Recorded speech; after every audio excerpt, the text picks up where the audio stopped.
The Chief Constable of South Yorkshire Police, Lauren Poultney, travelled to a neutral location with a colleague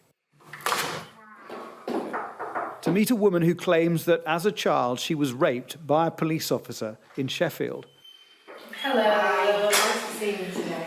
Leona told her story in a Sky News interview broadcast earlier this month. Aged 13, she was befriended by this woman, Amanda Spencer, who was jailed in 2014 for grooming vulnerable teenagers and then selling them to a gang of child abusers.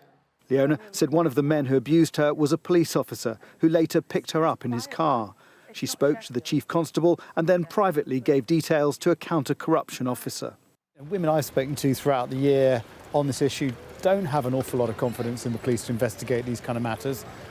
How can someone like Leona be confident that this is going to be investigated? So I chair the National Counter-Corruption Advisory Group, and one of our key work streams is sexual misconduct and sexual offending by police officers. There's a group that's committed to bringing this into sort of sharp focus across the country, so identifying those people who are perpetrating sexual offences whilst police officers and ensuring that they are rooted out of policing. There is no place in policing for those who commit sexual offences. Earlier this month, a police inspectorate report found that senior officers in forces across the UK had failed for a decade to tackle predatory officers and needed to improve their vetting. Leona says she feels she's now being taken seriously. For them to actually believe and want to help, that's weird. That's new, that's a little bit overwhelming because we were the blame for so long. Right now, there will be kids that are lost, afraid, scared, alone.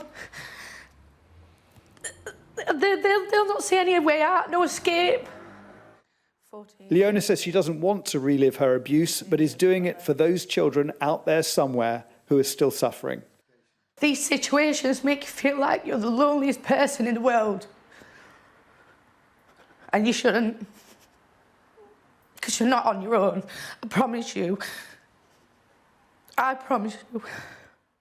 Jason Farrell, Sky News.